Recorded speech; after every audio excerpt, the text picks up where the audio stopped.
and one anonymous message with no text, just a video clip. It showed a warehouse.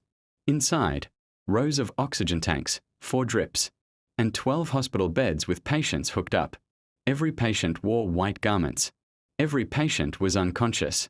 The file was named Project Ezekiel, Dry Bones Shall Live Again. And there she was again, Mama Faith, laying hands, praying.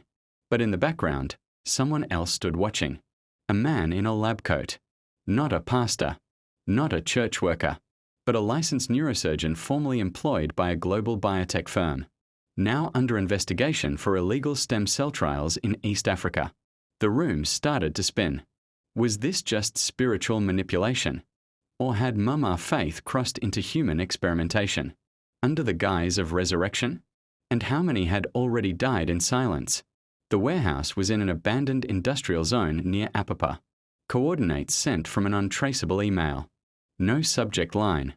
No message. Just the address. Toby arrived at 2:17 a.m. No lights. No signs. Just corrugated steel gates and 2 broken down trailers at the side. He hesitated. What if this was a trap? What if it was never about Mama Faith, but about silencing him?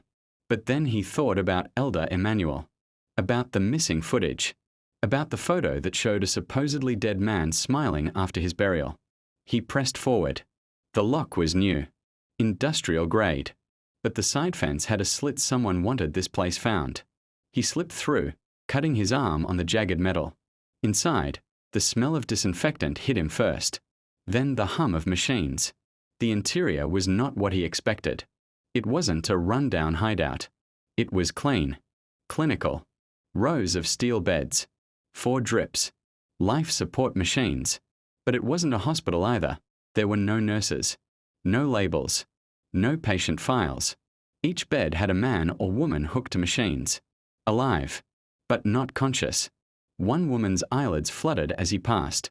Another gripped the sheets weakly. Their wrists were tagged, not with names, but Bible verses. Romans 6 verse 5.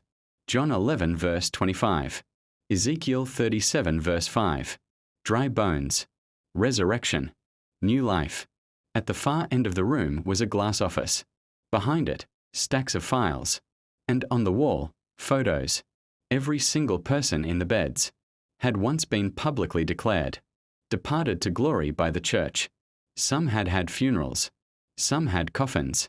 All were still breathing. The most terrifying part? One of them was a girl no more than 8 years old. A voice interrupted the